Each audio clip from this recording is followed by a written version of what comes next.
personalities.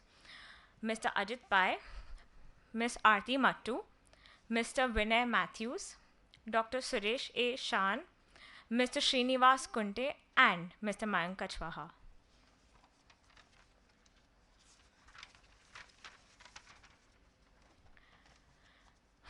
It gives me great honor to introduce our next panelist, Ms. Aarti Mattu, General Manager, Punjab National Bank.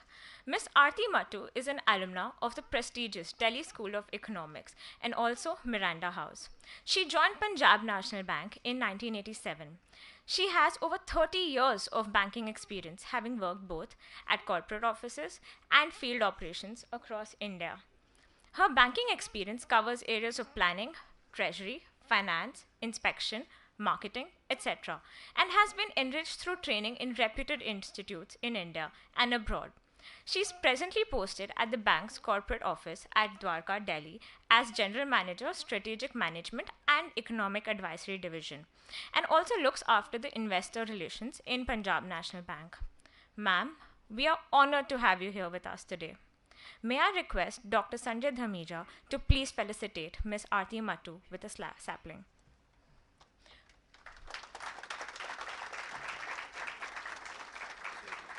We welcome you, ma'am.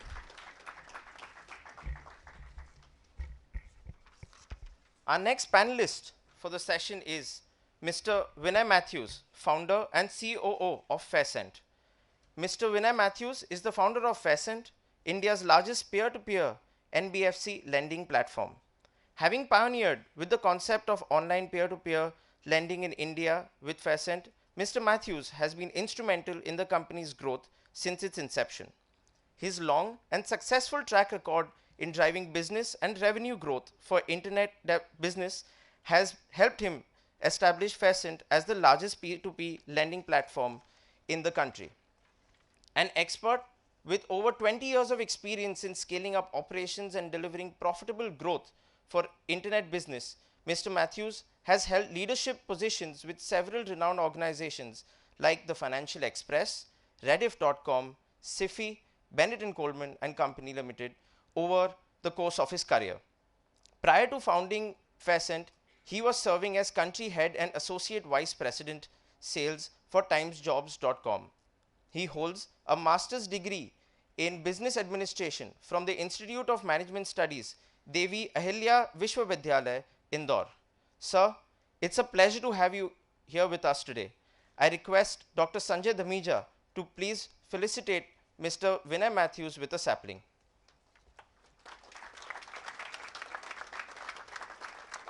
We welcome you, sir.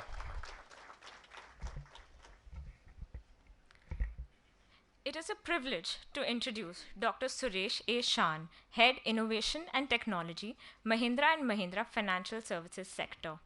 Dr. Shan is the Head of Innovation and Technology Division at Mahindra & Mahindra Financial Services Sector, where he oversees future technology, digital innovation, and business information technology solutions. He provides IT thought leadership across MMFSL Group. He's an advisory board member of the State Technical Advisory Committee Enterprise Architecture, Maharashtra Information Technology Corporation Limited, National Executive Council CIO Club, and Managing Committee member of CSI Mumbai chapter.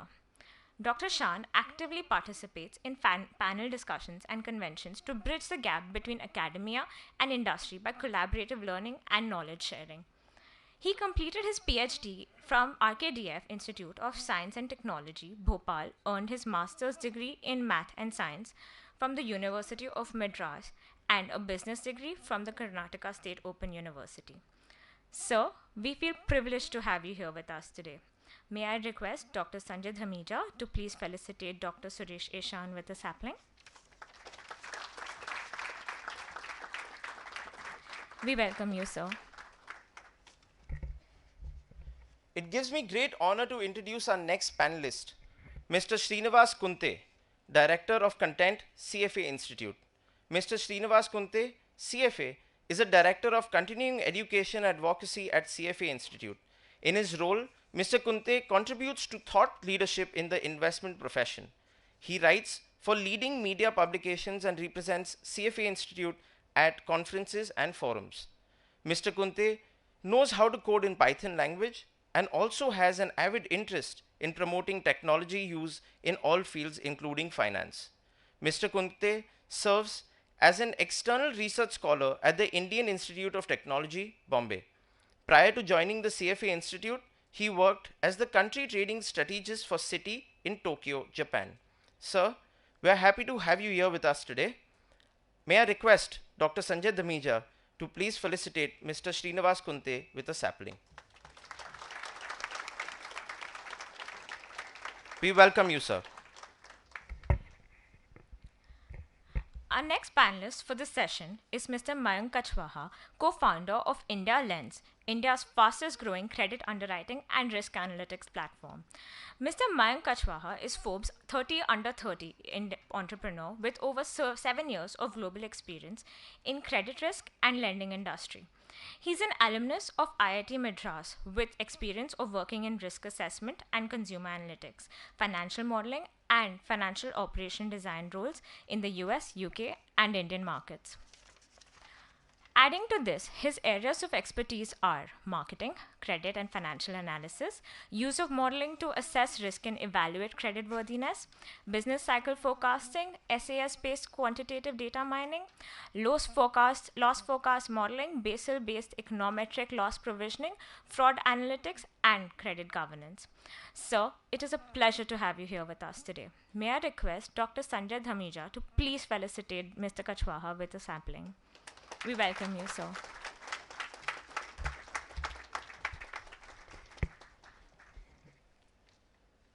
We'll soon have another speaker who's going to join us soon. Mr. Ajit Pai, Head of Economics and Finance from Niti Aayog. In the meanwhile, our moderator for the session is Dr. Sanjay Dhamija, Program Chair, PGDM, IMI New Delhi. Dr. Sanjay Dhamija is currently working as a Professor of Finance and Accounting at the International Management Institute, New Delhi. He has a doctorate in finance from IMI Delhi. He completed his NCOM from Delhi School of Economics and his LLB from the Delhi University. He is a fellow member of the Institute of Cost Accountants of India and the Institute of Company Secretaries of India. He is also a chartered financial analyst from ICFAI. He has attended management programs at the Harvard Business School, Wharton Business School, and the University of Maryland. He is an accomplished academician with senior management experience of over 17 years in industry with HSBC, Escorts Finance, DCM Shriram, and MMTC of India Limited. Sir, we are happy to have you here with us today. I would now like to request the Finance Club mentor, Dr. Deepak Tandon, to please felicitate Dr. Sanjay Dhamija with a sapling.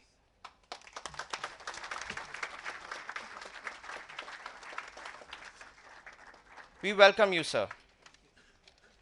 I would now like to request Darpan Shah, Secretary, Finance Club, to please felicitate Dr. Deepak Tandon, Mentor, Finance Club, with a sapling.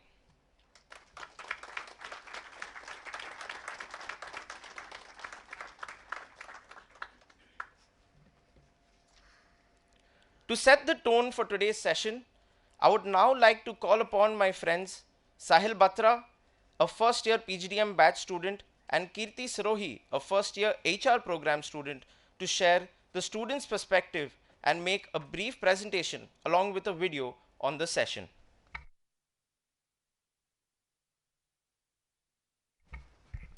Thank you, Pranay and Sharanya.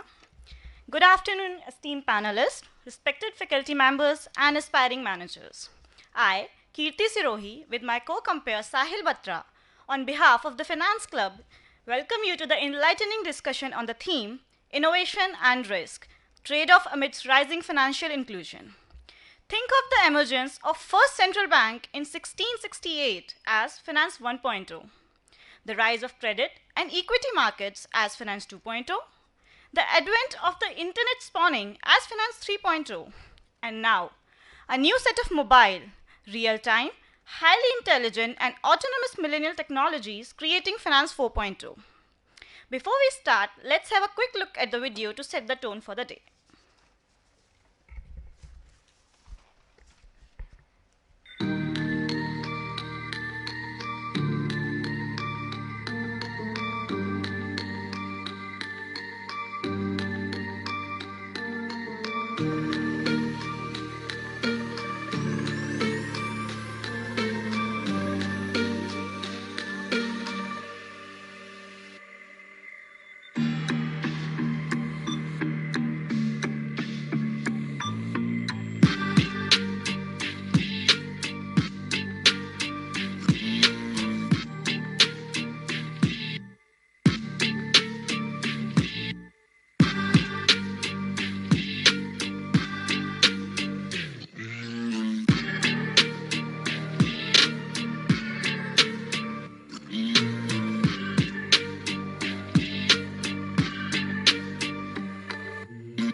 Like one is the disintermediation that is happening, and primarily banks days as moving money from one part to another. That era is getting over. And so now the banks have to face a whole new reality. So there is lesser value in moving money, but more value in actually guiding people. The view that's emerging is that it is going to be a competition, which means that banks will probably stay, fintechs will probably also innovate, but the way banking is done or the way lending is done is going to be different.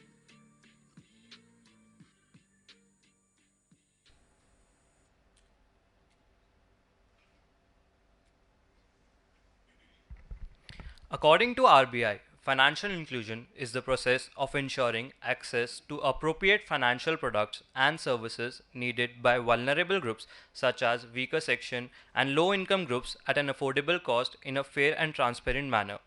The primary purpose of promoting financial inclusion is to ensure equal opportunities to utilize services that are essential in managing household and enterprise finances regardless of one's income level or size of business. Despite the technological advances, more than 2 billion adults worldwide don't have access to the formal financial sector. According to a 2018 study by MasterCard that is being used by the World Economic Forum to debate, guide, and advance financial inclusion, 1 in 5 bank or mobile accounts are inactive. This means a significant part of the world, largely from agriculture and small and medium business sectors, does not have digital access to faster payments, availability of capital, cheaper credit, affordable tax services, business and asset insurance, or even basic services such as structured plans for savings that improve financial securities. Therefore, to boost the accessibility of financial services, financial inclusion comes into play. When it comes to financial inclusion, technological advancement has played a major role. It has simplified the process of financial inclusion by reducing human errors with the introduction of robotic process automation and the experimentation surrounding cyber currencies and peer-to-peer transaction driven by a distributed ledger system. It has helped in designing products that suits the requirement of the rural masses and has also helped in reducing cost of financial products and services to make them affordable. Now, Kirti will take you through some challenges and initiatives in the field of financial inclusion. Financial inclusion is a high priority global challenge. The greatest challenge in financial inclusion is the demographic spread. A major issue concerning the authorities is how to provide banking services to villages with low population. As the speed of network and connectivity increases, plugging remote locations into the financial services ecosystem would become easier. On the other hand, there are constraints to consider, like the varying quality of the digital technology, which can have a considerable impact on the large population. Also, to a large population, lack of access to financial services has had significant negative impact on their lives and economy in general. Most affected is the world's poor population who has a limited access to credit, which can help them achieve their goals. Moreover, this also prevents them from accessing insurance, which could have helped them to cope with the vulnerabilities associated with risk and financial shocks. There are a variety of initiatives through which financial inclusion can be achieved in India. There are some initiatives taken by the financial regulators, government and banking officials in India. Some of them are Pradhan Mantri Jan Dhan Yojana, Stand Up India Scheme, Pradhan Mantri Jeevan Jyoti Bima Yojana, and many more. Before proceeding with the panel discussion, I would like to request our club mentor, Dr. Deepak Tandon, to share his insights on the summit theme and enlighten us with his thoughts.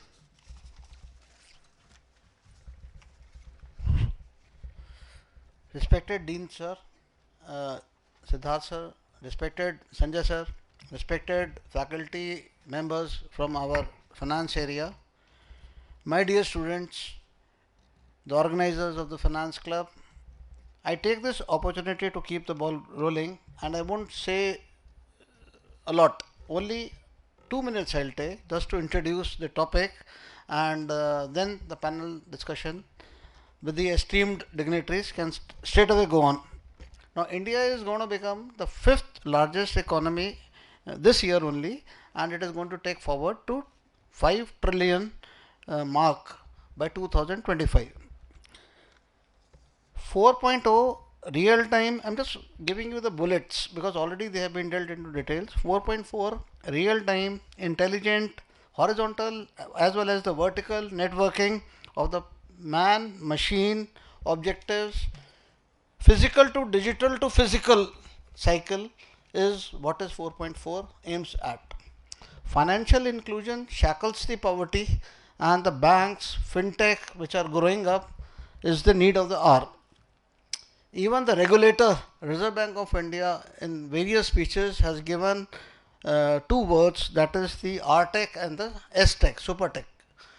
So there it has to be a structured supervisory role as well as the regulatory role of the fintech, which is the need of the hour. Affordability, interoperability, customer awareness, protection, security, risk culture into the financial inclusion is the need of the hour, and the transaction time basically has to be looked into. We are facing a lot of digital transformation in the banking sector also, and there are a lot of banes which are coming, cyber security and the threats which are there, data manipulation, big data analytics which is coming is the buzz in the hour. So what it has to be, our aim has to be the inclusive, the cost effective and the resilient financial inclusion which is going to take place. Our aim of the summit is to gain an insight through the experience of the various esteemed panelists and how to create a balance between the two and competitive institutions, so that we can also have an insight of the banks, NBFCs, and leverages technologies into the 4.0 technological upgradation, transformation, enablement into the banking as well as the NBFCs, financial institutions, which is going to take place in the next decade. I now ask the moderator to take over, Sanjay sir, and we can proceed with the panel discussion.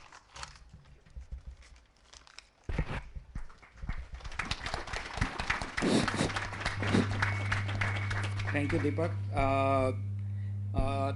And thanks the Finance Club for thinking of a very innovative topic and bringing up a panel which represent all the stakeholders. So we have somebody from the government, we have entrepreneurs here, we have a banker and a representative from a NBFC and also from a global educational entity, CFA. So we are going to have really diverse view on what this topic of financial inclusion is. For the consideration of the panel, I'm putting three propositions. As Deepak mentioned, India has an ambitious target of reaching 5 trillion GDP in next 5 years. If you apply the basic finance, you are talking about a nominal growth of 12 to 13% per annum. And one of the basic requirement for reaching there is financial inclusion. It cannot be left to banks alone. It cannot be left to NBFCs. You need everybody coming together. What is the theme of a Conventus? Conventus is coming together. So we all need to come together to really be able to reach that target. My second proposition is that technology is going to be a great enabler for financial inclusion. Why certain sector of the population have been excluded for long? Either the geographical reach, or it's not cost effective to provide them with these products, or the risk assessment is too difficult to carry out with these segments. So how technology is going to help in improving the reach, how it is going to help us in better credit assessment, and how it is able to give us innovative products and distribution channel which are cost effective, convenient. So that is some of the issues that come to my mind. And third proposition is, though technology will help us in better risk assessment, but it will also lead to some newer kind of risk which we are not probably aware of. So how's the industry is gearing up to handle those emerging risks? That's the third proposition what I have for the panelist. We have about an hour with us for discussion and maybe another 10 to 15 minutes for Q&A. So without losing any more time, I'll be requesting all the panelists one by one to give their views about this very interesting and important topic for India today. Being an academician, I have a soft corner for somebody who is coming from an academic institution. So I'm requesting Srinivas to give his opening thoughts, representing a global financial educational institute. How do he sees this very important topic? And if he can give some thoughts also about CFA 4.0. How the educational edge is changing to cope up with the emerging requirements of the industry. So. Hello. First of all, thank you very much. It's for having me here. It's a privilege to be with all of you and with a very esteemed league of panelists. And I want to congratulate the students and the faculty to bring out such an important topic. Actually, this thing called financial inclusion is, I would like to take a contrary view that if we don't address it properly, we'll not live together as a country. Now, let me put some numbers in perspective. I think there is just today's Economic Times. I think there's a report which says that that the top 1% in India, they own more than 70% of the wealth. I think it is 76%, something like that. Now, I don't know the veracity of these reports, but it's a big number, and it's not just one noise that has come out. There's Piketty, Thomas Piketty, all of you, I don't know if you have read that book. You should definitely, I hope it's there in the library somewhere. But the biggest revolutions in the world have been happening because of inequality. And so the 1% have gotten richer, that is fine, but the 67 crore people, which is slightly more than half of India's population, their wealth has risen just by 1%. And if you look at the super marginalized people who are earning less than 1 USD or 2 USD a day, try to think about it. It's about 140 rupees a day, 150 rupees a day. They are getting marginalized, or they are getting just out of the system. So that is just one perspective for you. The second perspective, I don't know about Delhi, but in Mumbai, many of us have this Greek-sounding names where we all live in societies, with Greek names and foreign names, and we have got watchmen and people and helpers, in these societies. And I was just struck that, some of these watchmen, they wear caps and ties, and their salaries are 6,000 rupees a month. They travel a distance of more than, like 1.5 hours for the commute. So two-way commute is about 3 hours, and they're earning 6,000 rupees a month. Sometimes, and people in that apartment complex, they're earning more than 60 lakh, 70 lakh rupees a month.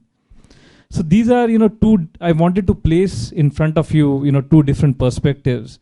And also as, aspiring students who want to join the financial industry, I was talking with some of the students, why have you chosen this topic?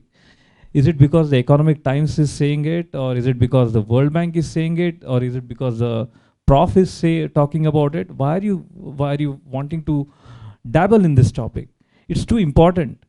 Don't take it lightly, and I'll have more to say about that, but let me close my, the introduction to this topic. You had one more thing about CFA 4.0. So my colleagues around the world, they are, I'm sad to say that, maybe proud to say also that most of them are earning fat salaries, or, earning fat incomes. They are investment bankers, traders, and so on and so forth. So they are talking about investment professional of the future who's going to be T-shaped, who's going to be technologically savvy, who's going to have loads of soft skills, which means written skills and spoken skills, and also deep subject matter expertise. So that subject matter expertise will be the T of the, the vertical bar of the T, and the horizontal piece will contain lots of these other skills. So that's what they are talking about. But in India, we are about to start something else, which will be about financial inclusion. I'll talk about that later. Thank you. From a brick bank to a brick and click bank, is it a marginal change or is it a structural change in the way the banking is happening in India? And what has been your experience as a banker, the way the banking is taking shape in view of the technological changes? Thank you. And I endorse the starting point to what my co-panelist Srinivas made. It's indeed a privilege to be here amongst you all, and I mean, it's a very vibrant. I can feel the vibrancy among all the students here, and it gives me a very happy underlying thought on this. You know, like this is where the youngster, the next. You know, 5-0 of what IMI is going to be seeing. Excellent here. So I think I'll start from, I'll go a little longer into it. See, financial inclusion has been at the back of the government's mind, you know, like for a long time. The whole concept of, I mean, since most of you, none of you was born that time. In 1969, they started with the concept of all the banks that are there, you know, the public sector banks. They were all private banks. In 1969, they had the concept of nationalization, where they took in all the banks into the government fold. Basically, the idea was, what they thought was, earlier it was just class banking. Very few people had access to the banking service per se. And most of the country was without even a branch. Forget the services, you know, with the credit part of it. It was, they did not have a branch. So the concept was, the government took over. First they nationalized 14 banks, then they nationalized another 8 banks. And the idea was to move banking to make it accessible to everyone across the country. Unfortunately, the concept and the thought was very nice. And they also had the concept of priority sector lending built into the banking, so that it was mandatory for each of the banks to lend a certain part of the credit to the identified needy sector of the society. But the concept is good, the wherewithal was not there. Because now with the technology, I mean, setting up a branch in every village was too expensive a proposition and neither a viable proposition. You know, there are villages, so even today, as we stand here today, we have more than 6 lakh villages. And if you see the total number of branches, I mean the banks, it's 1.5 lakh, you know, total branches that we have. So, and this you have to juxtapose with the fact that many of these branches are in the metro and urban, where each center has more than 1 branch. The n number of branches in any of the centers. You see Delhi, every sector has 10 branches. All banks have to have a branch there.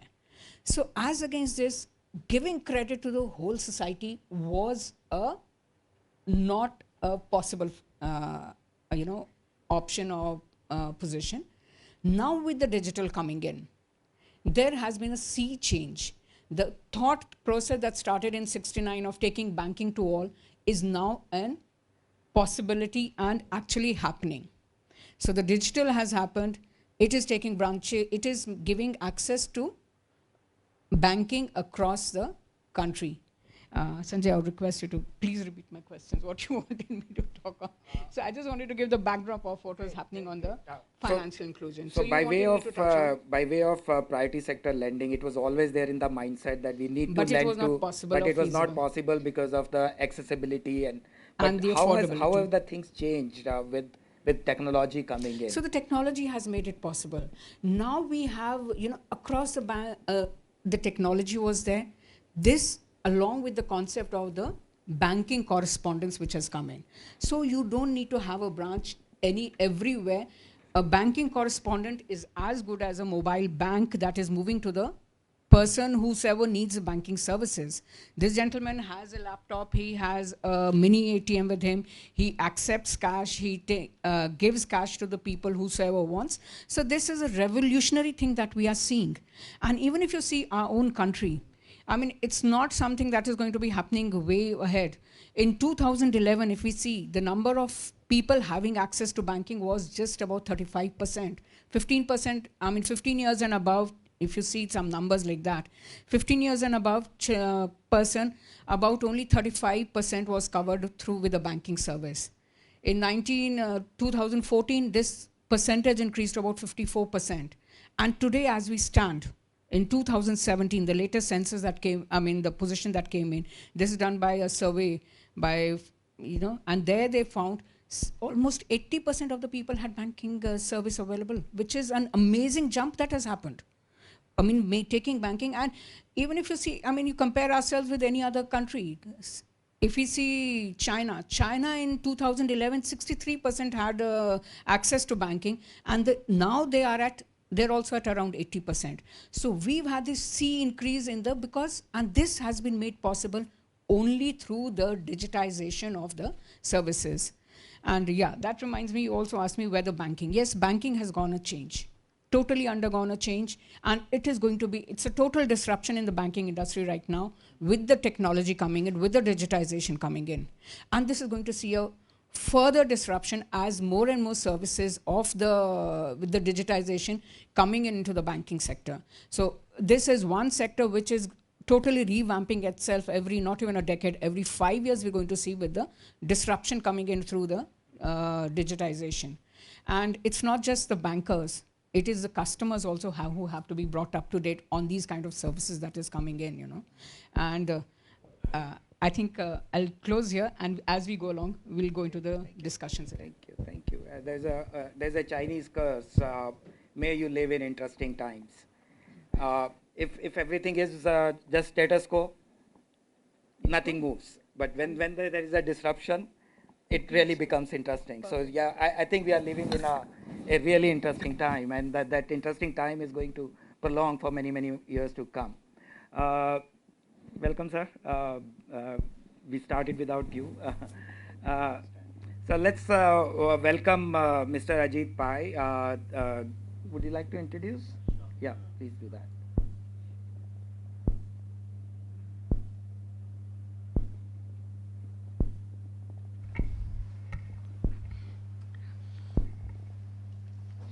Mr. Ajit Pai, Head of Economics and Finance, Niti Aayog.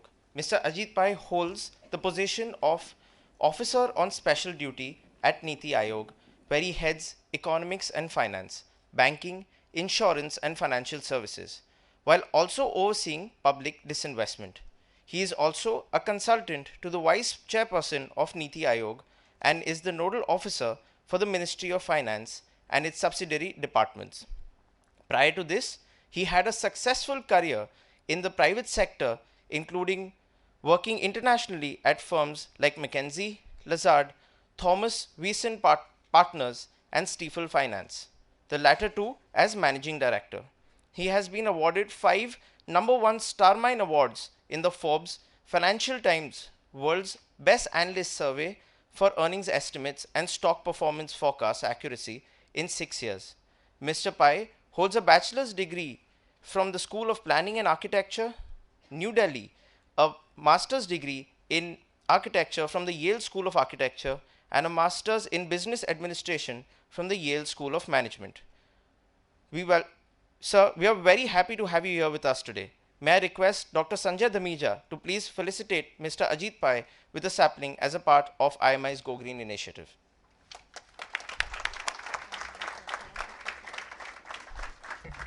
We welcome you, sir.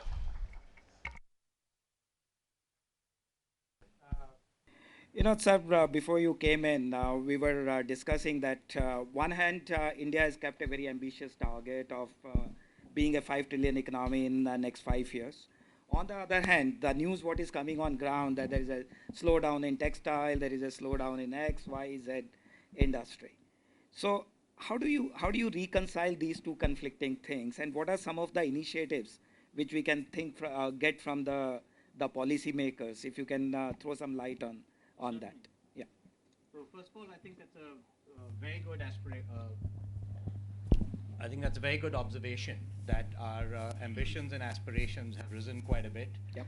And our ability to deliver on them, we still have to question what needs to be done to get there. So looking at a $5 trillion economy in fiscal year 24-25 requires a lot of things to happen, because from 2.7 trillion in the most recent year to 5 trillion is almost doubling the economy. So, and when you're looking at it in terms of dollars, it's not just just nominal growth, it's real growth. So the kind of real growth rate we are looking at is fairly high. And to be able to achieve that growth rate would require a lot of help from the financial sector. So one of the things that's very relevant to this discussion today is we've got to see how the country will be able to grow that fast. We know that domestic savings is fairly low. We know that investment required is very large. And where's that going to come from? And I think in this room today and the subject today, which is innovation and risk, are the two things that I think the government of India and Niti Aayog are keeping a keen eye on. It would be fair to say that the sort of deceleration in growth rate over the past couple of years, a large part of it has emanated from the financial services industry. The good news is that the cleanup is almost over. So we had decelerating growth in bank credit for almost a 7 to 8 year period. We had lots of profligate lending in the 2009-2014 period where bank credit was growing at 20 to 30%. In some sectors by even 40 to 50%, like infrastructure. Wherever a lot of capital goes very quickly, generally it gets a little messy further down. So let's not go back and look at what went wrong then, but let's have a look at what the impact on the economy was as some of these sectors, some of this credit, sort of began to decelerate because we had what they call rising NPAs. So I think by and large, it was more of a recognition issue. The past 3 years, you'll see suddenly the NPAs spiked up. It was a recognition issue, but as you write down a lot of that debt, you have less, those assets are written down, you have less in terms of book values, and especially as you're trying to make it to a Basel III sort of regime, you have less money to lend. So bank lending itself was shrinking largely because of this recognition of bad loans, which were getting evergreened earlier. So that was one part of the equation. We did see some sort of acceleration from other parts, which are closer to the financial inclusion side, which is two categories of sort of credit providers that are not part of the banking industry. One of them is NBFCs and the other one is HFCs. Which are housing finance corporations and then non-banking finance corporations. But they were taking the space that was left by the banks because the banks were lending less, access to credit was high, growth was high, they needed, the demand for credit did not shrink. But we had a bit of an incident at the end of September last year, which was a very large NBFC. I think most of you might have heard the name, ILNFS. About 92,000 crores was a known balance sheet at that time. After that, you discovered it was even bigger, defaulted. The defaults were earlier in July.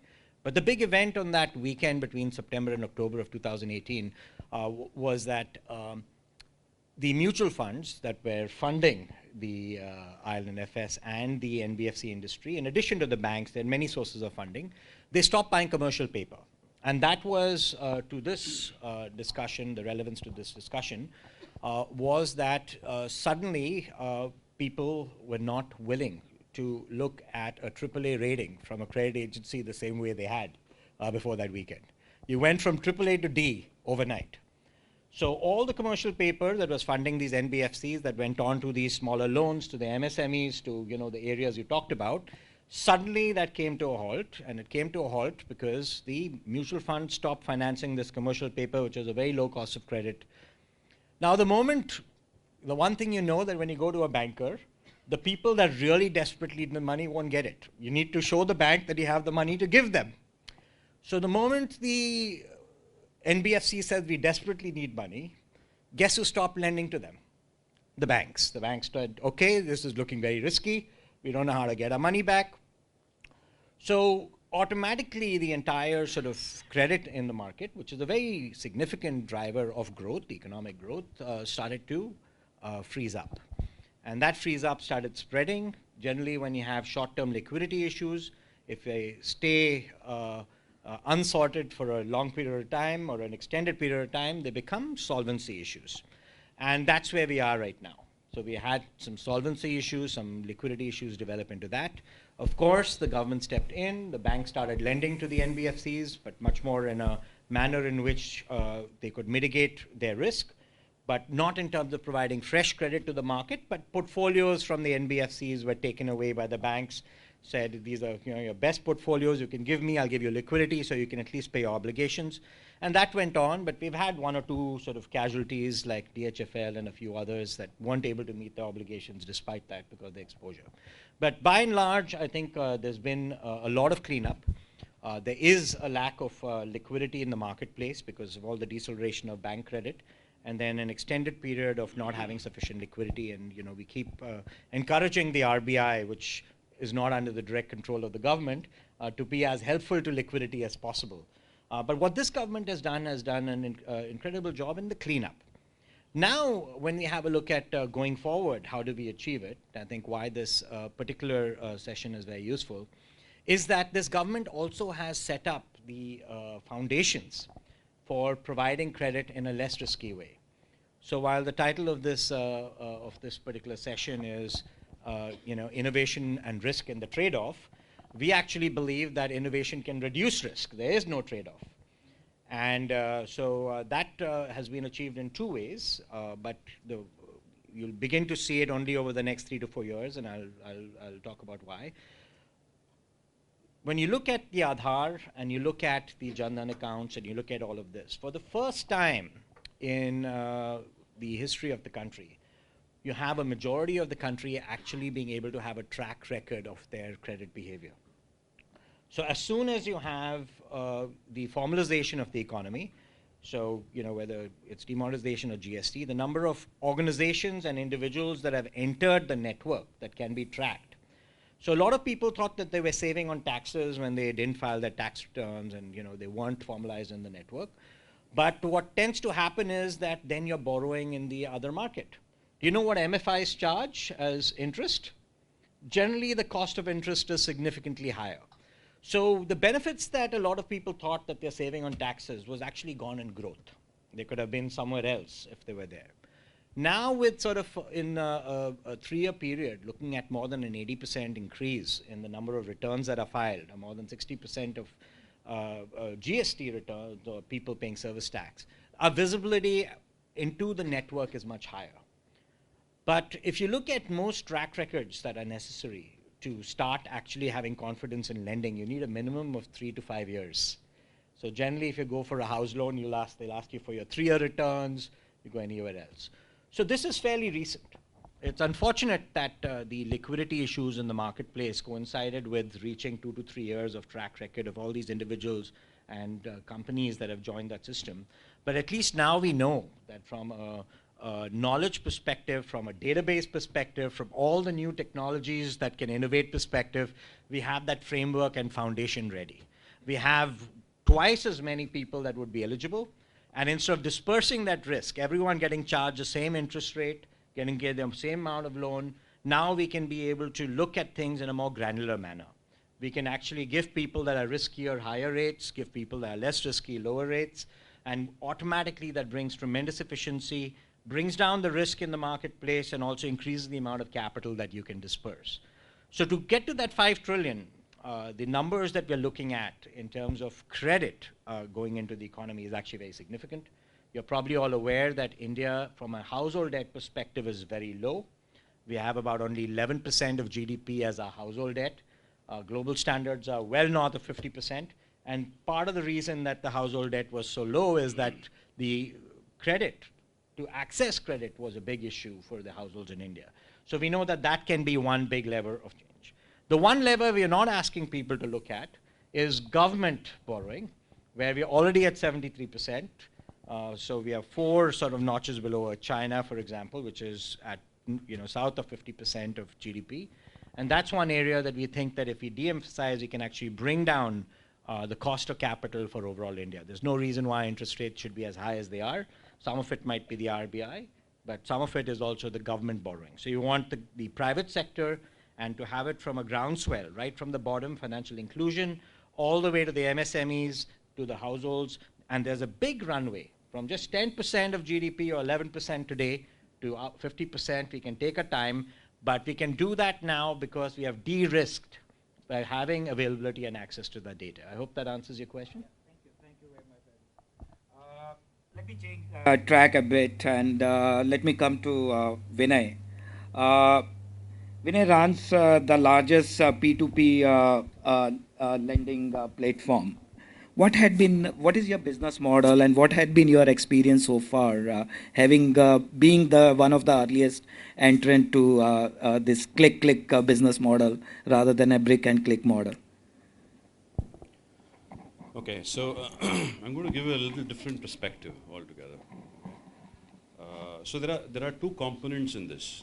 So one is the large institution, large organizations, with 1%, people which have 70% of the wealth, they all come in that. And the second, bucket is, or the segment is people like you and me, which are, large number of people who are there. So they are the retail, type of people. So the inclusion part is required for the retail piece. Okay? It's not required for the large ones. Most of the lending which has happened in the large ones. It does not happen in the retail piece. Okay.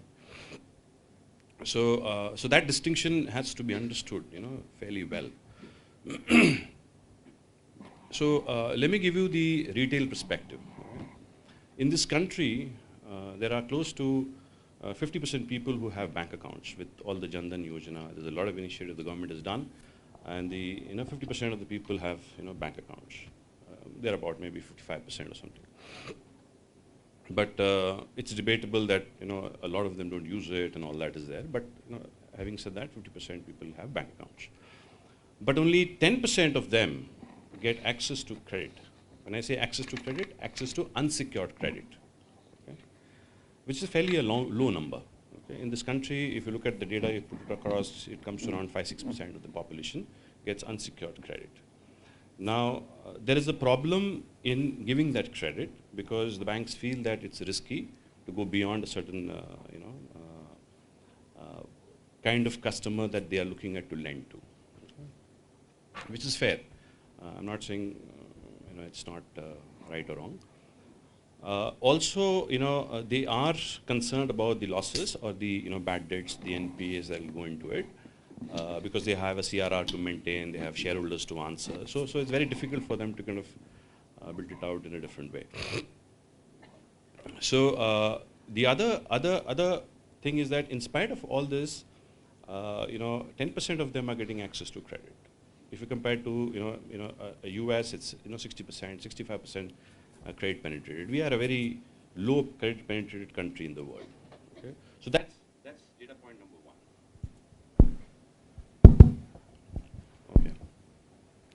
The other point is that it's just because there are 10% of them credit penetrated doesn't mean that people don't get loan in this country. Everybody gets a loan. If you have a source of income, you get a loan. It's just that where you get it from. मेरे maid को भी मिलता है, मेरे driver को भी मिलता है, सबको loan मिलता है. But where is it that the loan is coming from? Okay, that's one piece that we had to understand very well. Now, the thing is, why is it that it's easier for the guy or the person who's taking the loan, for example, my driver takes it from me, okay, or maybe his neighbors, or somebody who's known to his within that community, he'll go and take a loan. So some of them would be charged at absolutely no rate. For example, if my driver asks me for a loan, I may give him an advance and cut it in his upcoming salary. But if he's going and taking from a money lender, he may charge you a very exorbitant rate of interest. Okay, but he gets it. He knows that if he has a source of income, he'll get a loan. Okay? That's how we have reached to this level as a country. Otherwise, with this kind of credit penetration, it's very difficult to kind of reach a 3 trillion economy. It's kind of unimaginable. Now, with that background is what we try to address the market. As a company, we try to address the market. What are the key components to which this has to be built?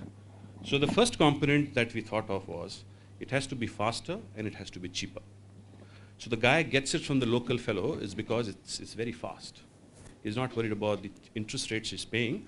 The urgency of the loan is very, very important for him. Okay, so he needs it very fast. Okay, so a lot of people are working on delivering the credit faster.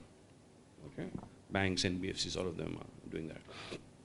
But once that becomes a norm, The important thing is to understand, can you be providing the credit cheaper? Okay. Now, there is a huge restriction there again, because banks have a certain amount of money that they have, which they lend to, but they have to give back to the customers that they are taking the deposits from, or the money which is lying in the CASA. So they have a cost of funds. I don't think the banks don't have cost of funds. They also have cost of funds, but give it back to the plus the branch cost, all the cost is there. So they will have a certain cost. On top of that, they'll have to lend. Okay, be it to a customer, be it to an NBFC, to whoever he wants to lend. There is a cost attached to it. They will accordingly kind of lend it to. And if NBFCs are taking, and they are the spokes which goes out to kind of a lot of different areas to lend, the cost for them would be factored by another increase in the their cost. So they will put in their margins, they'll put in their cost. That's the reason the cost kind of goes up. Okay. Unless and until the government comes in and subsidizes, okay? Otherwise the cost is going to be fairly high. So how is it that we are trying to solve it? What we're trying to do is that we're getting people to come and participate on the platform. So the cost of the people, which is the notional cost for him, which he's putting money in FD, so that's the cost that he's looking at when he's lending on a platform like us. So we're getting people to come and lend, to people who think we are, capable of, paying him back. So that's a cheaper source of capital. Okay. You understand what I'm saying? So that's a very important factor. So it has to be cheaper and it has to be faster. So that is philosophy number one, in which we thought of, moving forward. The other thought was that it's important to understand, when you give credit, are you making money or not? At the end of the day, it's all about making money, right? So if you can lend 500 rupees and you can make money out of it, then you're using technology to go to the last mile and give that 500 rupees and make money out of it. And if you can do that sitting in one office rather than having branches across the country, then you're innovating. Okay? What it means is that if you have servicing 500 locations, we've serviced 500 locations, we can give credit up as low as 500 rupees and make money out of it, which means that you're using technology to the hilt to service end customer. Okay? So the moment you try and put branches, your cost is going to go up. The moment you're going to say that I'm going to only lend 10 lakh rupees above, or at 1 lakh rupee above, because my cost structure does not allow me, then you're not using technology. You're using people, you're using processes which are a little outdated. Okay, so that's the second philosophy. Third philosophy is there is somebody mentioned about this. There are a large number of people who have bank accounts and all that. But even larger number of people have mobile phones, right? So mobile phone penetration and internet penetration in this country has gone past, US. We are the second largest internet penetrated country in the world. China is the first one. So we are penetrated pretty well through a mobile technology, which can help us reach out to the last end customer. All right.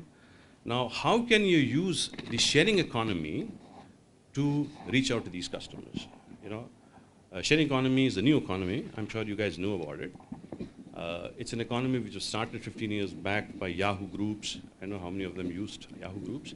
It was the first origination, from there. Then Facebook came. There are a lot of companies came. Now businesses are evolving out of that. Uber is a sharing economy business. Airbnb is a sharing economy business. So people today are using sharing economy to conduct their day-to-day business. Food ordering, reading, everything, you kind of share things, people are sharing the jewelry, people are sharing a lot of things, okay? So what's happening is that when you're using this economy, or the people who are in this economy, my maid has a Facebook account, by the way. He has a bank account back in, Chhattisgarh, which does not have a, bank account here. He has Facebook account. He operates that every day. Now, is it possible for me to kind of look at the sharing economy and data around that and make an informed decision in terms of giving him credit? Okay, that's the third philosophy. So you need to kind of look at customer in a little different way. The way you're looking at the customer to provide credit has to change. If you're going to look at it the same way, I don't think so. You're able to impact a lot of them. Okay, this was the story that we had before we went to RBI. And RBI heard us and said, this is fantastic, it makes sense. The Ministry of Finance also said it's fantastic, it makes sense. That is the reason the regulation in this business came much, much early before this could become a big industry. Okay? It's a very small industry at this point in time. Mm-hmm.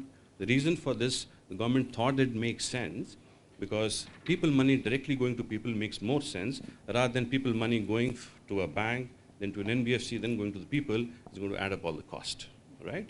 So it made sense, and that's the reason they put up the regulation on this, and they're licensed companies like us. In the US, this is matured. UK, it is very matured pretty nicely. Okay, there if you are participating in these kind of platforms, and if you're investing in an SME or a micro SMEs, whatever interest that you make out of that, you get tax breaks. You don't have to pay tax for that. So that's something that we discussed with the ministry, and they were pretty excited about it. So these kind of news will come in India also going forward. So then this will completely take a different shape. As of now, it's maturing as a platform, and it's maturing as a. So this is the way forward. Okay, yeah. How can you give credit to somebody at 500 rupees? How can you give daily loans? Okay, for example, we have introduced a product called daily loans. So you take in the morning and you give it back in the evening. We charge $50. Nowhere in this country, this is done. For 50 rupees, you take a loan a lakh of rupees in the morning, and you return back lakh of rupees. Just $50. Mm-hmm. There are lenders who are giving this money. Good. Thank you. Thank you, Vinay. Faster, cheaper, cost-effective credit.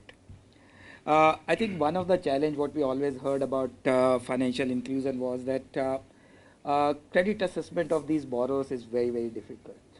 So how has technology helped us in better credit risk assessment? So can I take your view, Mayank, on that? Yeah, I picked it. Set some context, right? So before I moved back to India, I used to work for a very large bank based in the UK called Capital One. And so the stark difference was when we first moved back, one of the big things that we saw was that in the UK, about 40-45% people who applied for credit, unsecured credit I'm talking about, actually got it. In India, when we actually saw this number, and this is 2014 September, this number was closer to the 8% mark. Now, what was interesting to us was that at that point, we came in with the thought process that, there is a supply shortage in this country. It looks like a supply shortage, and therefore we should also take the view that, in like most countries, like the Western countries, especially that were going through recession, right? The US, the UK, P2P lending had actually come up really well, largely driven by supply issues, right? The banks had pulled back on lending completely, and so we came in with that thought process. We rapidly started to realize, after actually having conversations with a lot of people inside the ecosystem, that the challenge in India was not really a supply problem with the banks, right? There is, and there has always been, liquidity issues aside right now, I think in this ecosystem, there has been a lot of supply.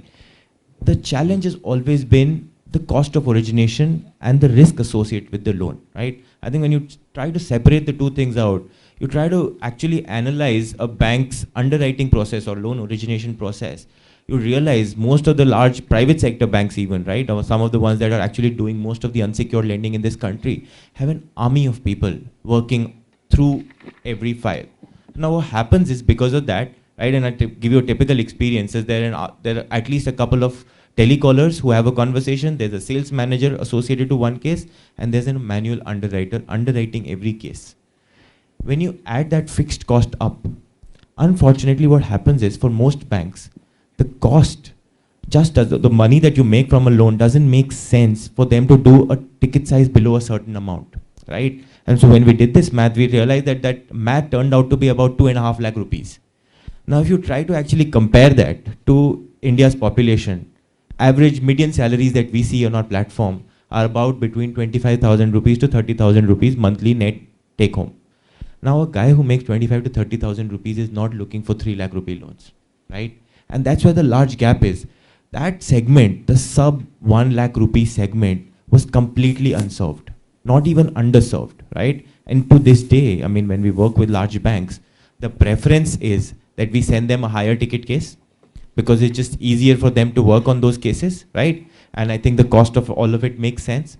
So there is one aspect of that. I think the other aspect is when you do manual underwriting, when you look at some of these things, I think the general principle that is being followed, and this is so different from our experiences in the UK, right? I mean, we had 4 million customers. We'd never met a single customer. Before that, I used to work for the US Capital One business, and we had about 60 million people or close to that who had a Capital One credit card at any point in time.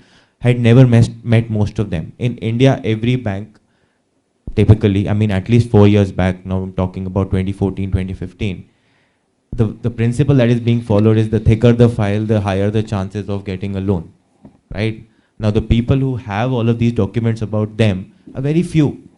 And so, unfortunately, what starts to happen is that I think in terms of underwriting, there's a lot of judgmental credit being given, which introduces biases in the way that, you know, credit is being given out, possibly leading to NPAs or suboptimal margins, right? I think the other thing that we realize very quickly coming back to India is that the entire banking ecosystem works only on NPS. That the number to achieve is less than sub 2% NPS, that nobody really speaks of risk adjusted margins, right? In our experience at Capital One, everything was risk adjusted margin. That you're going to actually price the loan, like I think you were talking about earlier, right? That you're going to price the loan according to the risk of the individual, and therefore you're going to focus on risk adjusted margins and therefore try and improve conversions. And that's the other aspect that we actually struggled with in the beginning. So what we realized was that I think what is needed today is, I think, for a platform to come in and partner with financial institutions, the existing banks and NBFC ecosystem, and help enable them with technology, both on underwriting and origination, to be able to actually disburse these loans, right? So what we've been able to do in the at least last 5 years, that now we've partnered with almost 50 organizations, some of the largest banks in the country, most large NBFCs in the country. What we're able to do for them is give them an end-to-end experience, right? So we are the sourcing partner for them, we are the underwriting partner for them, and so when we talk about the underwriting partner, we're actually providing them the technology, right? So essentially, if like I was to try and simplify this problem, there's a lot of data points about a customer that are available. I think bureau coverage has improved significantly, I think, in the last 3, 4, 5 years. And so now we're seeing a lot of people with bureau coverage, but there's a lot more information about a customer that a customer can give to us in a digital format now that the entire ecosystem is enabled. Now, using that information, we're actually able to make very intelligent decisions, right? Or rather help the financial institution make intelligent decisions. And that's what I think the primary ingredient here is. I think what was different, maybe the first time I think retail credit boomed in this country, 2008, was that bureau penetration was quite low.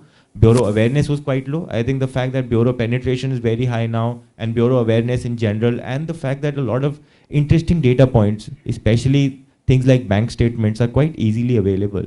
I think when you combine this information along with bureau information and the information that the customer shares with us, there are a lot of intelligent or smart machine learning models, right? I mean, machine learning has been spoken about, but I think this is in the financial services industry, this has been going on for, I guess, at least 20, 25 years, that people build models, scorecards, like we call them, and we sort of try and understand who to give a loan to at what price.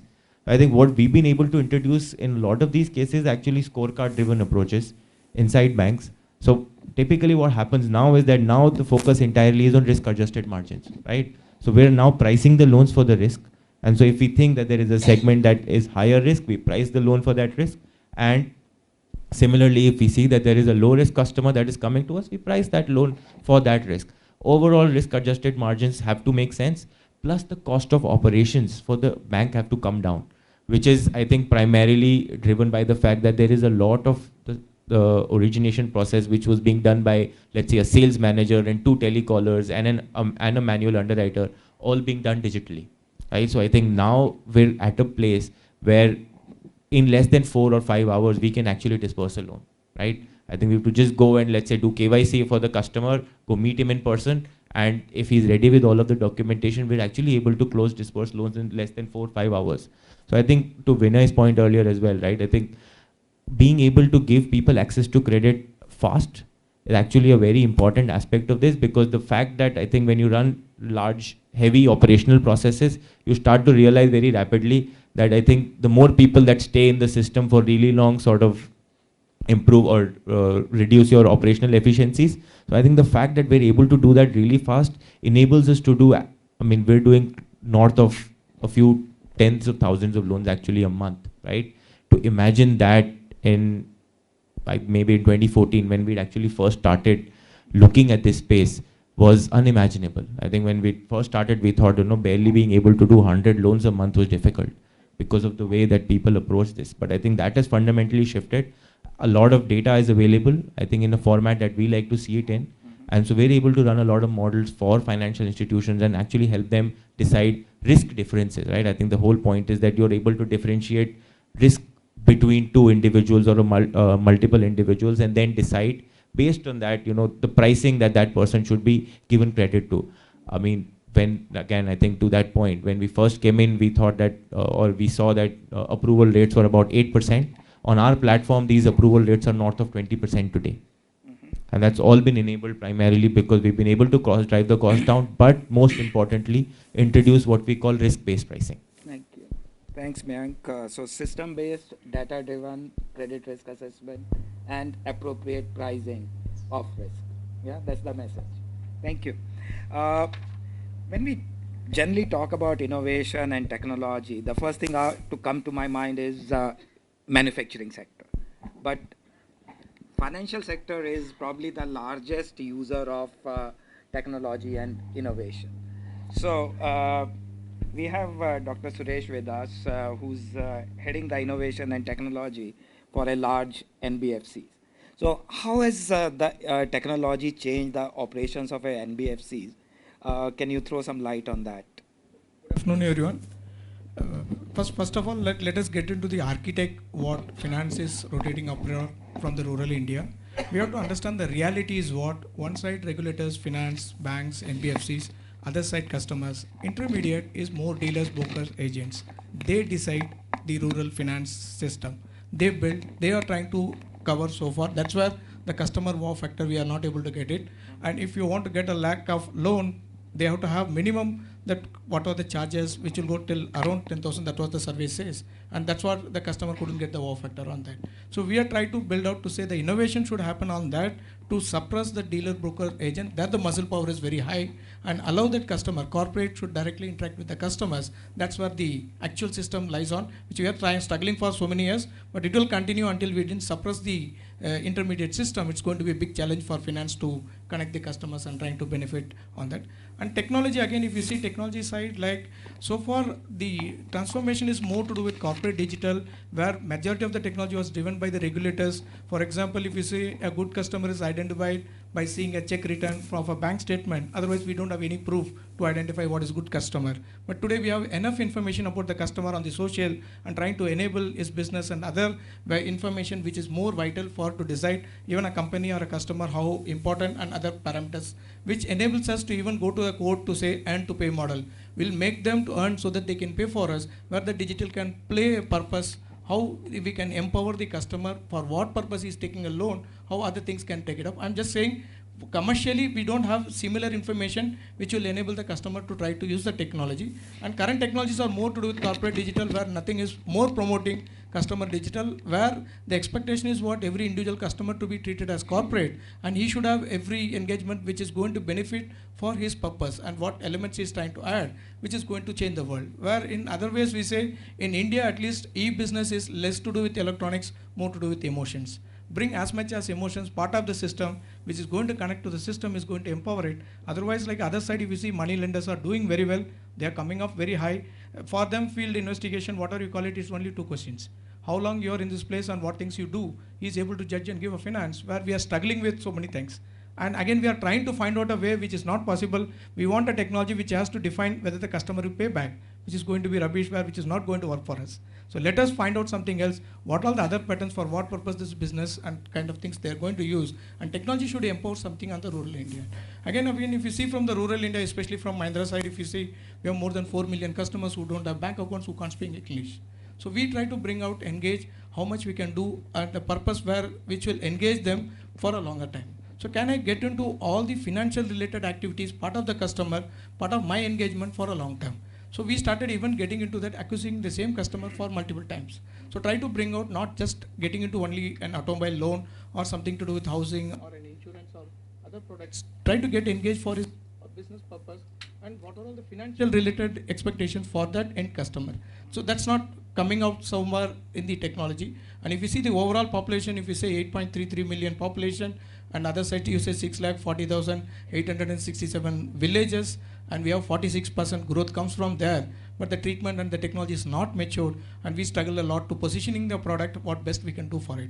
But if you just learn from a money lender, you take a controversy statement to say we still say firing crackers is dangerous, where the money lenders do fund for the people who make firecrackers and try, still they say it is more hygienic and try to find out the system. Until we are not able to find such elements what really matters, part of our occupation, and trying to generate business, where they said it's almost 800 crores they pumped in for firing crackers in south for down the 4 states, they are able to make 1,200 crores, which the profits which they are listing saying like same, we had enough problems on the other side, and the other side it shows they are able to position some product, and we still take a board and say like firing crackers is hygienic and we don't want to do that. So let us understand what is really required, and it's an occupation. Firing crackers is one of our occupation required to be built up. It should not be seen as then hygienic factor. What all the elements required to make hygienic factor is important, not the full product to be ignored. Same way it comes to sweets, it's same way it comes to clothes. All those things has a different phase when it comes to rural India. And rural India, I can easily say the kind of research whatever we come out, they are not in need of money, they are in need of support, which they want to support to get that business get engaged. If you are trying to give a loan for a particular purpose, they want to know how this can be utilized and spread across to do it out. It's going to be more of a share and care model, not just one individual person is going to do. And they are very much aware of the financial details. We underestimate rural customer doesn't understand finance. Up to the mark, I can rate like even a management executive who goes for a collection, comparatively more than 80%, the rural customer is far better. He puts an IRR with 3 different combinations, accounting IRR, banking IRR, some similar types which our person doesn't know, and say you will come back. Even your technology doesn't support today. So let us understand reality what it is, which type of customers we do deal with. Like you take biometrics, you take what are all the inclusion, what we are trying to do. Those are the things we have used beyond some time. If you see biometrics, good olden days before literacy, this is the thing used for thumb impression. India has gone and had enough data of what type of frauds happen, but nowhere it is in digital. Nobody knows about it. Still we try to say like why Aadhaar card don't go deeper pockets, where the Supreme Court has to bring out because those people challenge what best they can do it, which we don't have digital to go back to them to say how best we can do it out. So let us understand the future digital should be more to bring their knowledge, their information to digital, which will enable us to go closer to them. And the word trust is not, he has to believe us. He has to first of all understand like whether we are the person to be for them. So that creates a trust value that should be from technology, and it should connect them as much as so close that that's going to enable more on the technology front. And sure, the kind of startups today, whatever whomsoever is coming from rural, they are able to demonstrate, they are able to get some business. For example, we had something called astrological message, which is nothing but it will print in the receipts and IVR will be communicated to farmers and transporters saying being a Kanya star, you will get your money back. And coincidentally it happens, he says this is the best technology I've seen. So that's much importance. We might laugh today, but this is what expected. This is what the technology they are looking for, and they are not looking for your receipt amount even is matching that he says your technology should do it. Otherwise, like they want their running particular business purpose, how it's going to support from the technology, get engaged so that they can go to the next level, and it's a win-win for both of us. Thank you, Suresh. Deeper customer engagement, KYC not just as a compliance, but really knowing your customer. That's the message we are getting. Friends, we had one round of discussion. I think we have maybe another 7-8 minutes before we open the floor for question and answer. So I would request each of you to take about a minute or two for a message to our students.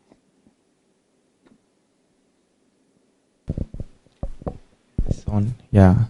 So I think this is actually the 3rd event I'm attending this week, and I'm very happy to see saplings. This is the 3rd sapling that I've got this week.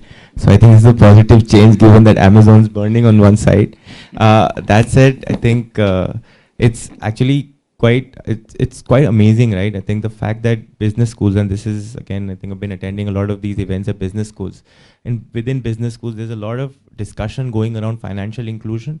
I think the fact still remains that I think our target continues to be very ambitious. The fact that we want to become a $5 trillion economy. When you look at other countries, especially China, and how they've grown so fast in the last 20 years, a lot of that has been enabled through financial inclusion by setting the rails right? So when you go in, and especially, and I use this example every time, the first time I was in Shanghai, the craziest thing I've ever seen in my life is that there was a beggar on the street and he had a QR code, right? And that's how cashless that economy is. There is not a single person who has cash there.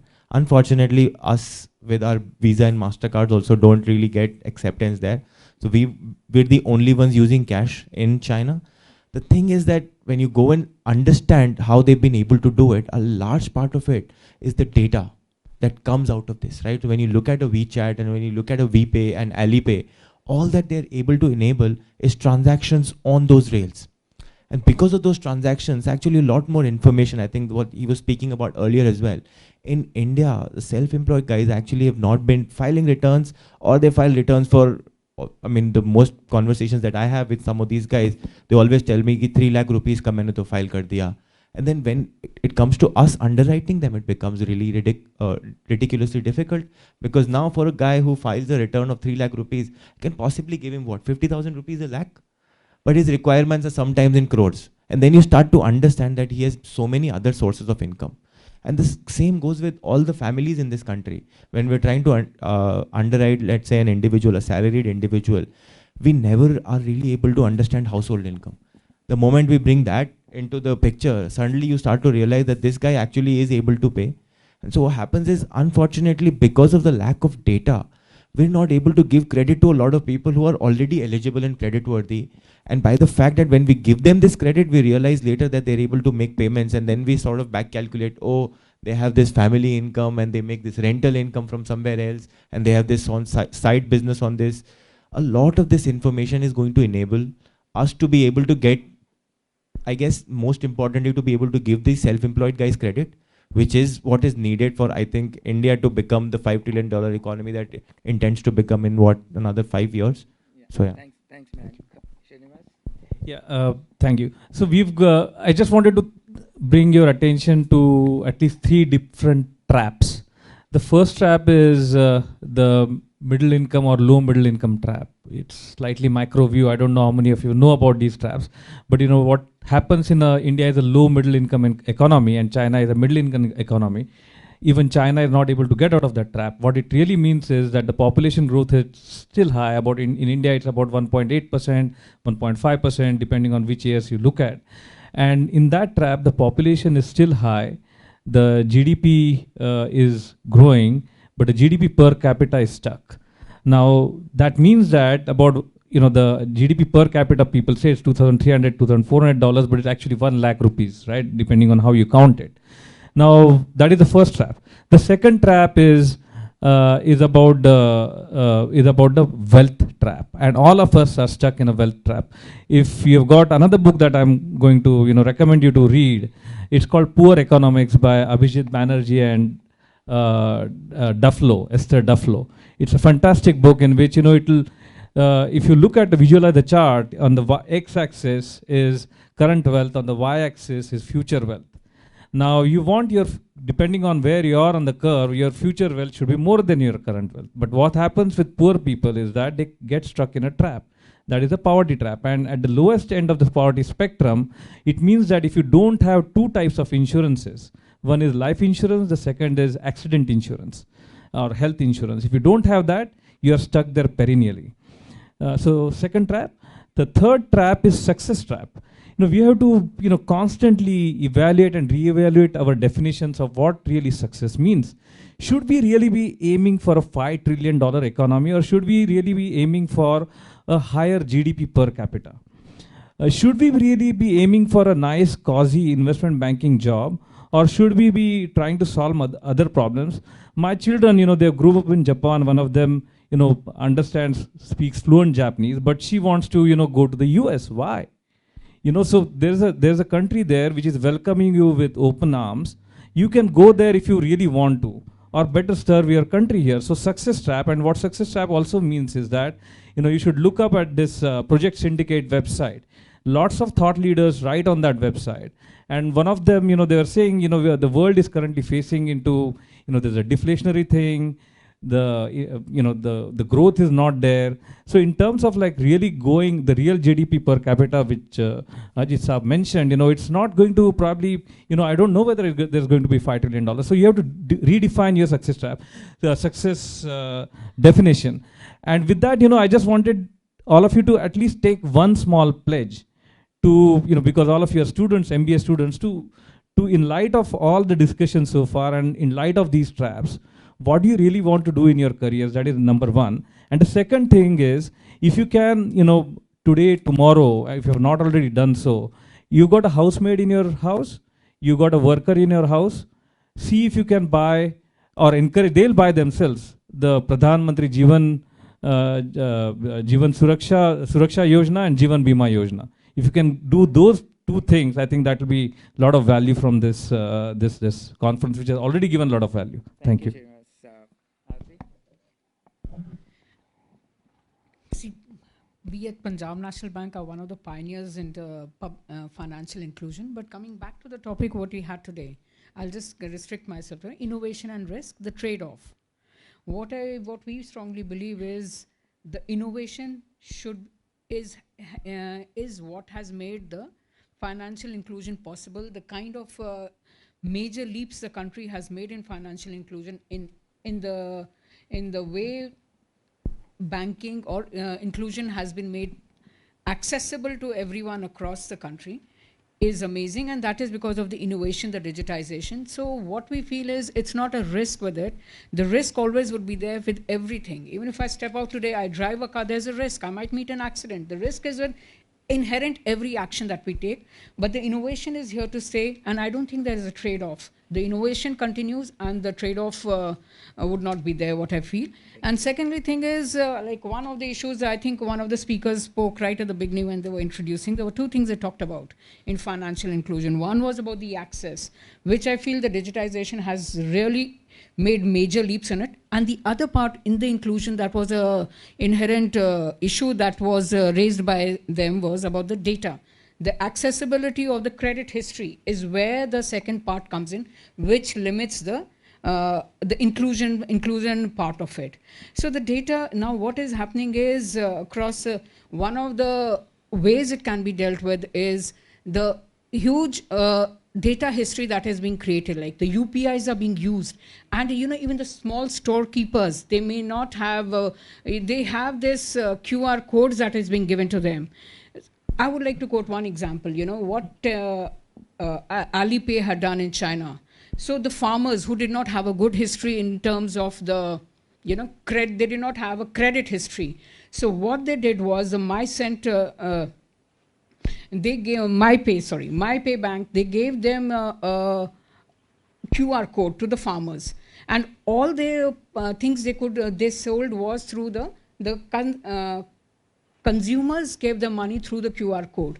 This data input, the data points, that helped in building up a credit history for them. And on the basis of that, they could assess how the credit viability of that person, and they tied up with the bank and the credit could be given. So this made a major leap in terms of what could be given as the credit part of it. So the data part, I think going ahead, we would see major financial inclusion happening. And the data points what we talked about. Now it is getting digitized. Now we have the 59 minutes PSB loans.com. So accordingly, there also, the credit history is being kept. I mean, in applications, I think all of you are aware, we had it for this kind of this platform has been built by the SIDBI along with a couple of banks. We are also part of the co-owners of it.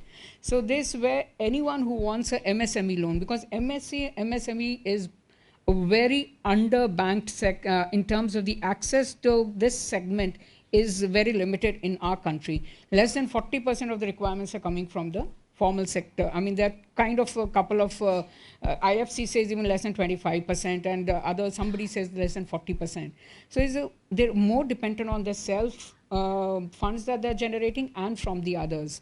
So this, for the MSME, this PSB 59 minutes dot, so anyone who wants a credit can access it, and he puts in his application, and in principle sanction is within 59 minutes he gets whether he's eligible, whether he's access, I mean, he can get loan on this. So this is the kind of thing that is being now moved on to the retail space also. So any loan between 1 lakh to 5 crores can be done on this kind of, on this platform. So I think we are moving in the direction of greater financial inclusion as we go ahead. Thank you.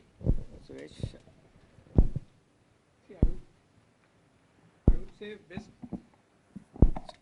I would say best book is go to your natives. You have enough finance problems there. You will get a job also. You will get enough entrepreneurship skills there. That's the best book you can't replace with anything else. One. Second, you want to bring out of that what value it is. Like how many people believe rice, who eats more, South Indian or North Indian? South Indian. Wheat? North Indian. That's an assumption. But if you go interior parts, we found it's more to do with environment and body condition. If your body and environment want heat, you will have wheat. Remove W from wheat is heat. And the body condition and environment want chillness. Remove R from rice is ice. It's that much simple. No need to think that artificial intelligence should come from outside. It is there in your natives. Try to find out. You have enough potential there. It's an untapped, enormous areas. It's there. Mahindra has gone into that much. We found almost some 1,000 kind of innovation projects. We're struggling now. How best we can do it out. Finance can do miracle when you touch rural India. That's a potential that we have to tap for.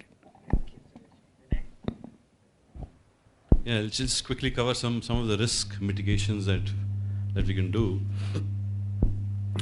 because that was the topic, the trade-offs. So I think the first important thing is to when you're lending, you start small. Don't be greedy. Don't be too hungry to give large loans. Okay, give small amount of loans, build data around that, see the performance, and then gradually build it up. Okay, that's the first learning. So a lot of people try to assess the customer well and try to see that he's a good guy, chalo, let's give him as much as we can, because we have tons of money lying unutilized. We need to deploy and do it. The idea is to get to more customers and spread it out. So basically it has to be small. The second thing is that you need to collaborate. So Mayank beautifully put it out. So they are today doing not just origination of the customer, but also they're trying to figure out how good this customer is and ranking them as per the risk. Okay, so for a company like ours, it's very easy to collaborate with Mayank's company, right? So similarly, a lot of technology play companies are coming, and we are able to collaborate with them very quickly. Okay, so what it means is that, for example, if there is a Paytm or a Oxygen or any digital company, which have customers that have been there for many years, they have a lot of vintage around that. It's easier for me to put credit to them because I have data to understand. Okay, so the Paytm or the Oxygen or the MobiKwik will give me data to understand how this customer has behaved in the last so many years with that company. Okay, with that data I can extend credit to him. So that collaboration is very important. It's not just with organization; it can extend itself to bureau, it can extend itself to third parties, different areas that you can collaborate with to get credit to at a faster pace. The third is to create different kinds of products. This will weed out a lot of them who are trying to game the system. Okay, so for example, if there is a daily loan, it goes in the morning and comes in the evening. So the people who get qualified for those kind of loans will be of that kind. Okay, it'll not be a loan which is for 36 months. Okay. Similarly, a short-term loan, for 3 months, or a line of credit which is 500 rupees, 1,000 rupees, 50,000 rupees. So depending upon the credit or depending upon the product, your loan structures will look like completely different. So if I'm a guy who is trying to game the system, it will be very difficult for me to game it because we have different kinds of products. Okay. Fourth is, going to new to credit people. A large number of people in this country is new to credit, by the way. Okay, the credit bureau has a very small amount of data of people who have credit score. A large number of them have completely new to credit. Build your model around new to credit because new to credit don't know how to game the system. Correct. So it's important to you understand their ability to pay back and basis then lend them. So we provide more 35% of our customer base, more than 35% of the customer base are new to credit. Completely no credit in the past, and we lend out to them, and we're pretty successful about it.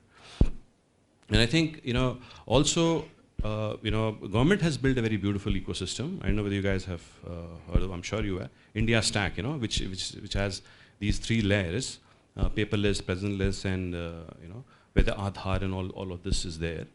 This is a very beautiful ecosystem. Very beautiful ecosystem. It's believable.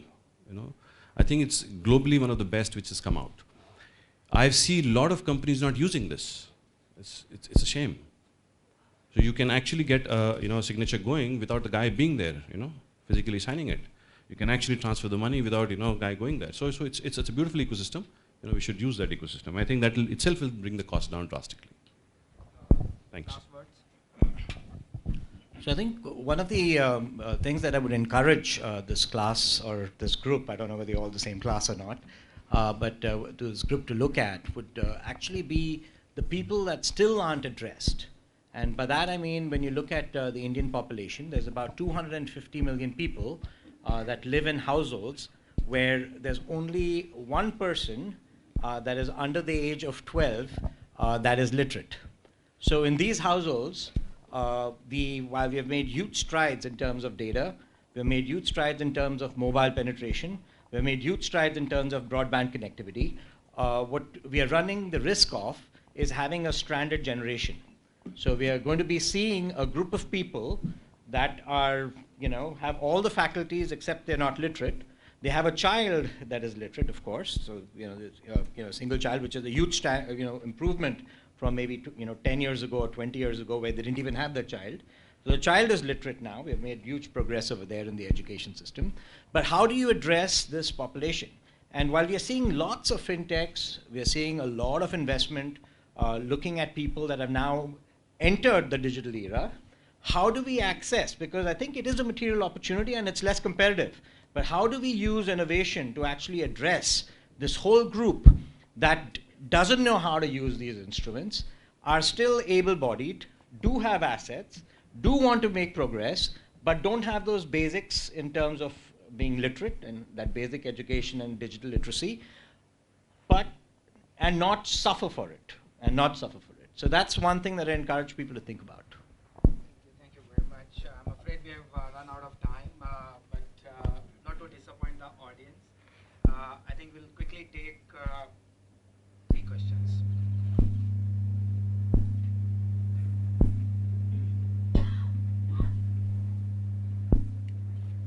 Yeah. You have the mic? Take the mic from here.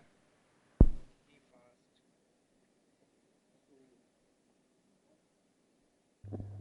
Be quick.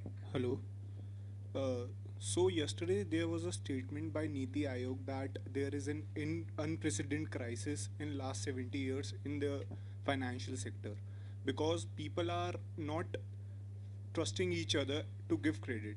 And then there is a book by Mr. Raghuram Rajan, The Third Pillar, which talks about the importance of market, state and community. So how does Industry 4.0 comes into play to include the community part? Why are you addressing the question? So I'm not familiar with the book that you're mentioning, which is Mr. Raghuram Rajan's book. I haven't read it. But the statement that was made yesterday about the unprecedented crisis in the financial service area was actually made in reference to the economic crisis starting from finance rather than starting from elsewhere. So the credit logjam and the slowdown in the economy began with finance. Usually what happens is there's an external factor, industries have a problem, and then it impacts finance. But this time around, what is unprecedented was the fact that the crisis began in the world of finance and then percolated outwards into the economy. So for India, it is unprecedented. Globally, it has precedences of things beginning, in the world of finance. 2007, 2008, 1997, 98 are both liquidity. The global economy was impacted by the world of finance. But in both of those situations, the Indian economy just chugged right on for whatever steps. But right now, this is why it is unprecedented. So does that answer your question? I don't know what the Raghuram Rajan book and the relevance to Industry 4.0 is, connected to that book. But Industry 4.0 is more a means, the way we look at it, of with very limited resources that we have as a country, to be able to make that capital much more efficient.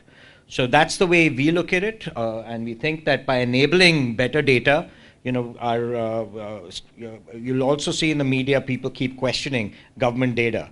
But the fact is that the quality of our data is so bad that if we keep improving that data, there'll be fewer questions, and as the data quality improves, we can make much smarter and better decisions than in the want of any data.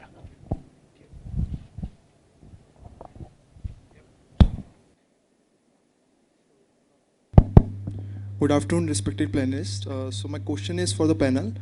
We talk about financial inclusions, but what we don't talk about is whether our financial structure is adequate enough for the financial inclusion. Means, for example, when demonetization happened, ATMs were not modified to handle the change currency notes. So, is our financial structure adequate enough for the financial inclusion or not?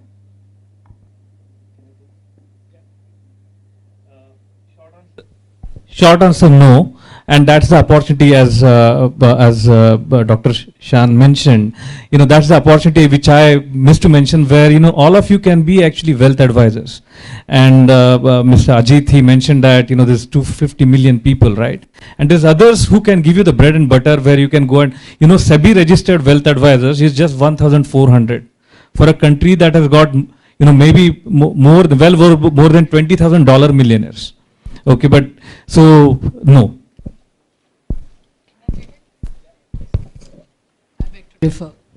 I think the country is equipped enough to take the financial inclusion. When we're talking about financial inclusion, what we talk about is the access, which has been addressed very well in terms of the numbers I quoted, from 35% in the last, from 2011 to 17, just 6 years. 7 years, we have done from 35% of the people who had access to, if you don't mind, I mean, that's my view, so I'll just share. So it is. Now we come to the other part of it, making them credit, giving them access to credit. The deposit front, there has been major strides. Yes, the 20% still remaining above 15 years who don't have access. At the pace we are going, I don't think that's far enough. And coming to the credit part of it, yes, as long as we have, if they come up with viable projects, and I think that also would be addressed. And 100% we're not talking about right away. Even US is still at 93 for the last 3 years. UK is over 95. Financial inclusion in terms of the data access to on just happening a deposit account. But for the credit, if what we talk about, the 5 trillion economy that we're talking about, a major churning, it has to be powered through the MSME sector. Given the right kind of things that, initiatives are on the books, and a little nudge is required in terms of investment. Once it happens, I think going ahead we will be. I mean, at the pace that we are going. And yeah, please. No, it's actually my research. No, you said my no. profession Yes. says give data to corporate. My research says don't give data to corporate. That's the way it is, because still it is not mature. And we are not sure about, in India, if you go rural pockets, it's not the infrastructure is available, and we don't have such secure systems as of now.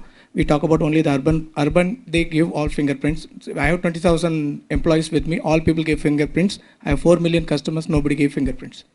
Okay, so that's reality. But taking this as an opportunity, how we can make that infrastructure and create a reliable, I'm using reliable, available, affordable for them. We should have a system where the technology itself should go closer to the customer. Today we are taking closer to the corporates. It should remove and go to the customer. If some data of yours should be at your native and security should be there, you are custodian of your information. Then such things can go very viral. Otherwise, a corporate or making a CISO responsible for a data is not healthy kind of country we are, because we have so knowledgeable people across. They are not going to believe just a CISO of your company and give data to you. It's very, very clear. The research says very clear, 60% of the people till today, they say Aadhaar applied. When we go closer to them, they said this biometrics, we don't want to give this a value finger.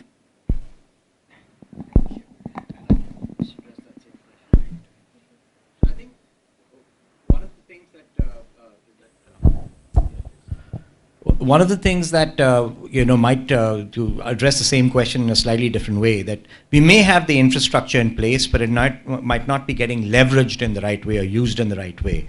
So just addressing, some of the things that the panelists have mentioned over here already.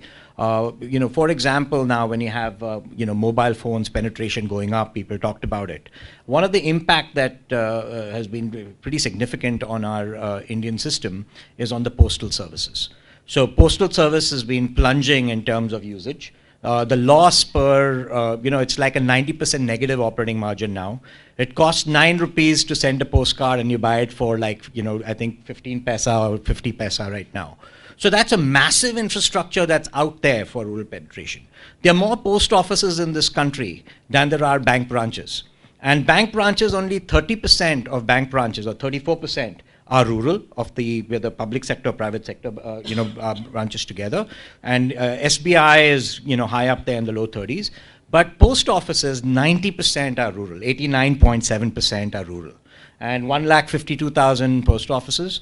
And you have, I think I read in your own document about only 1,49,000 that are banks.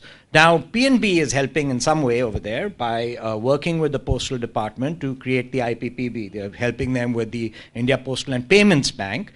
So that project started about a year ago. But generally, most countries and governments are very slow in terms of responding to changing conditions. But imagine that infrastructure with 90% penetration. And we've only made a beginning with, I think they've been going fast, but about 1,000 or 2,000 branches only out of the 1,52,000 enabled. But that's the way that you can leverage infrastructure that is not being used, and we require creative business models and people of thinking that we have that infrastructure, it's physical infrastructure, it's people out there, some of them have been taking postal savings deposits for a long time, but how do we leverage that? And how do we use that? So that infrastructure is there. We're already paying the cost. Its losses are increasing there because not being used. We don't want to pull out that rural access. We're subsidizing it. But can we leverage that by using the, for financial inclusion? Maybe even for those 250 million people. Maybe educate, upskill the post officers to use these devices. So these are ideas that you have to come up with and think about because the infrastructure is there. That digital wireless network is there. The mobile phones have already reached this high penetration. The post office has the physical infrastructure. So all of that infrastructure might be there, but how do you use it more effectively and how do you make it more productive? And that's the uniqueness of the models that you guys can come up with. See, I think just one. So some of it is, I think, has to be with, the government has to kind of move on certain things. The collaboration part is a very important part. Most of the lending decision happens with the looking at the bureau. Okay, so bureau has all the history and data around the customer. Okay, it's a very important part while making a decision in terms of lending. Now today the bureau gets data only from the banks and the NBFCs. So for example, if I'm performing or not performing is the data that goes. There is no other data which these guys have. Okay, unofficial record to give it to you. Now there have been discussions around how can the telecom data go, how can the electricity data go, how can the cable data go, how can the mobile data go, how can social data go, how can sharing economy data go. If all this data goes, it suddenly becomes a huge opportunity for people to make decisions. And these guys are all tech companies. They'll build models around that and give it to you. Thank you. I think we'll need to close the session. They need to prepare for the next session starting at 3 o'clock. Thank you very much for quite an enriching discussion. And I think the message which is coming out is very clear. There's a huge opportunity. So don't see that since there's not enough, so it's a deterrent. No, if there's nothing there, then there's a huge opportunity. And I think each of you can be a party to the financial inclusion. As Srinivas rightly pointed out, I think each of us, we have the onus of educating someone who's not fortunate enough to have financial literacy. So with that, I thank all of you again, and hand over the proceedings to the team here. I'm sorry we have overshot the time by 10 minutes. So on behalf of everyone present here, especially the Finance Club, I express my sincere gratitude to Mr. Ajit Pai, Ms. Aarti Mattu, Mr. Vinay Matthews, Dr. Suresh A. Shan, Mr. Srinivas Kunte, and Mr. Mayank Kachwaha for taking out time from their busy schedule and sharing their thought-provoking insights with all of us. Post this session, we feel relatively more aware and equipped to understand and subsequently bring about innovative practices in today's business environment. I would like to take this opportunity to once again thank Dr. Sanjay Dhamija for consenting to be the moderator for the session and conducting the session in a highly coordinated manner.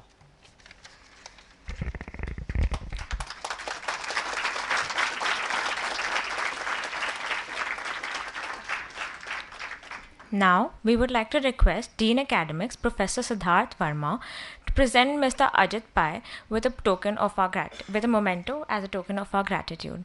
Sir, we are honored to have you here with us today.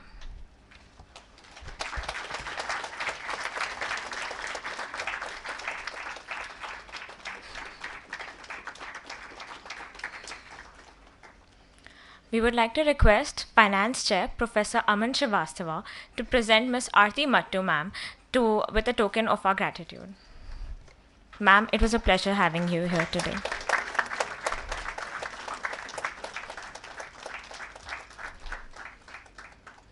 We would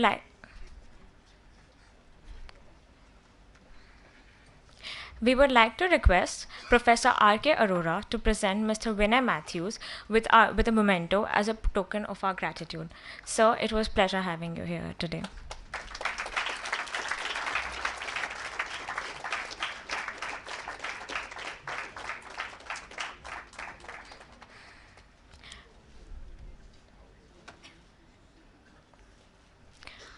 We would like to request Professor Ramachandran K to present Dr. Suresh Shan with a memento as a token of our gratitude.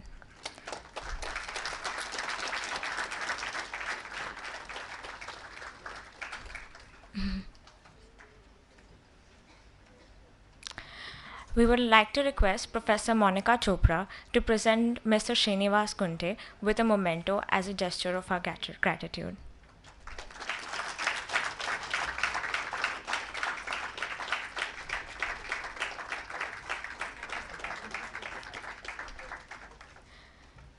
Lastly, we would like to request Professor Shikha Bhatia to present Mr. Kachwaha with a memento as a token of our gratitude.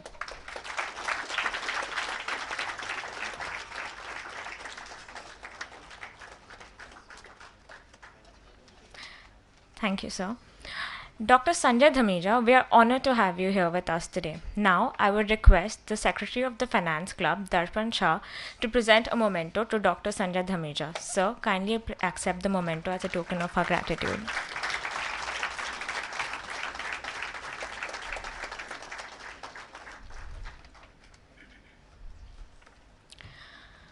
We would also like to thank our sponsors for helping us in our endeavor through this sponsorship video.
Ladies and gentlemen, with this, we conclude the session of the Finance Summit.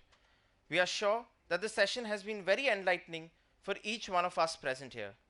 I would like to take this opportunity to commend all the guests, participants, speakers, professors, students, and the staff of IMI for making the session an unparalleled success, as well as the media persons for covering this event. Thank you all. We request the guests to proceed to the lobby area for tea and refreshments. Students are requested to please stay back.